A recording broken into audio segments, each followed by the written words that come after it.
बोले विष्णु भगवान की जय। एकादशी महात्म की जय। श्री विष्णु भगवान की कृपा से सारे भक्त स्वस्थ रहें, खुश रहें। जय श्री नारायण जी।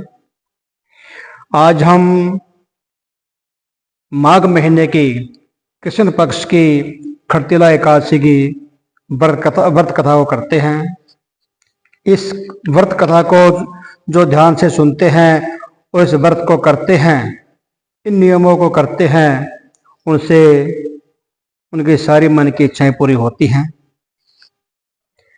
खरतिला एकादशी विष्णु भगवान को अति प्रिय है। श्रद्धा भक्ति से क्रोध, लोभ, मोह, अहंकार, ईर्ष्या को त्याग कर श्री विष्णु भगवान का ध्यान करके संकल्प करें कि हे भगवान, मैं इस व्रत को श्रद्धा भक्ति से करूंगा और जो अपने मन की इच्छा है भगवान के सामने अर्पण करें। इससे भगवान खुश होकर सारी मन की इच्छाओं को पूरी करते हैं। इस प्रकार जो मनुष्य इस एकादशी को जितने तिलों का दान करता है उतने ही 1000 वर्ष तक वह स्वर्ग में वास करता है। नंबर 1, तिल का स्नान। नंबर 2, तिल का उबटन। नंबर 3, तिल का हवन। नंबर 4, तिल का तर्पण। नंबर 5, तिल का भोजन। और नंबर 6, तिलों का दान। ये तिल के 6 प्रकार के प्रयोग होने के कारण यह खरतिला एकादशी कहलाती है। इस व्रत के करने से अनेक प्रकार के पाप नष्ट हो जाते हैं। इतनी कथा कहकर पुलस्त्य ऋषि कहने लगे कि अब मैं एक खरतिला एकादशी की व्रत कथा को कहता हूं, ध्यान से सुनो। एक समय नारद जी ने भगवान श्री विष्णु से यही प्रश्न किया था और भगवान श्री विष्णु जी ने खरतिला एकादशी का महात्म नारद जी से कहा था। सो मैं तुमसे कहता हूं, ध्यान से सुनो। तब नारद जी कहने लगे कि हे भगवान, खरतिला एकादशी का क्या पुण्य है और इसके क्या कथा है, सो मुझसे कहिए। श्री भगवान जी कहने लगे कि हे नारद, मैं तुमसे आंखों देखी सत्य घटना को कहता हूं, तुम ध्यानपूर्वक सुनो। प्राचीन काल में मृत्यु लोक में एक ब्राह्मणी रहती थी। वह सदैव ही व्रत किया करती थी और पूजा पाठ किया करती थी। एक समय वह 1 महीने तक व्रत करती रही। उसका शरीर अत्यंत दुर्लभ हो गया, कमजोर हो गई। तथापि वह अत्यंत ही बुद्धिमान थी। तथापि उसने कभी देवताओं को तथा ब्राह्मणों के निमित्त अन्न का दान नहीं किया। इससे मैंने सोचा कि ब्राह्मणी ने व्रत आदि से अपना शरीर शुद्ध कर लिया है, अब इसको विष्णुलोक मिल ही जाएगा। परंतु इसने कभी अन्न का दान नहीं किया, इससे उनकी तृप्ति होनी कठिन हो जाएगी। ऐसा सोचकर मैं एक भिखारी का रूप बनाकर मृत्यु लोक में उस ब्राह्मणी के पास गया और उससे भिक्षा मांगी। वह ब्राह्मणी बोली कि महाराज, आप यहाँ किस लिए आए हो?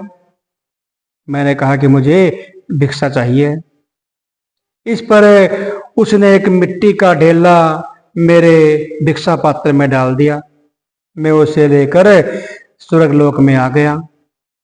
कुछ समय पश्चात वह ब्राह्मणी भी शरीर का त्याग कर कर स्वर्गलोक में आ गई। उस ब्राह्मणी को मिट्टी का दान करने से स्वर्ग में सुंदर महल मिल गया, परंतु उसने अपने घर को अनादि से आदि सामग्रियों से शून्य पाया।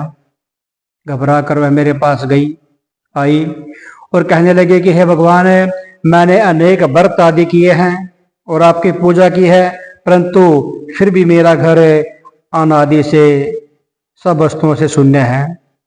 इसका क्या कारण है?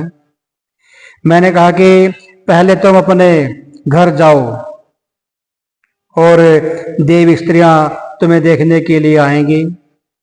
पहले उनसे खटतिला एकादशी का पुण्य और विधि को सुन लो और फिर दरबार को खोलना। मेरे ऐसा वचन सुनकर वह अपने घर को गई।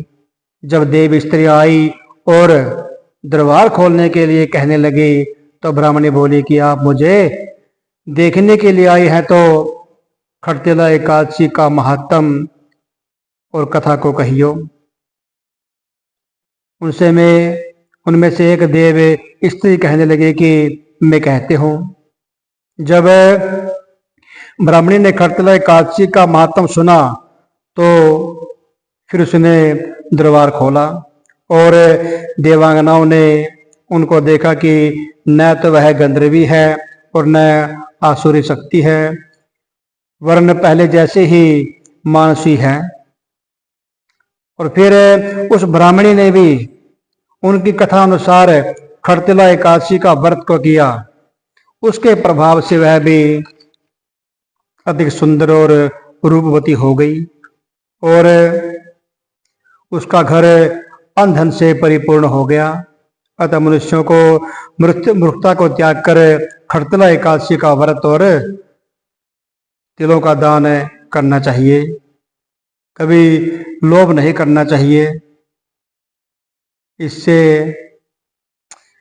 दुर्भाग्य, दरिद्रता तथा अनेक कष्ट दूर होकर उसको मोक्ष की प्राप्ति होती है। विष्णु भगवान जी मन इच्छित फल प्रदान करते हैं। बोल विष्णु भगवान की जय। एकादशी महात्म की जय।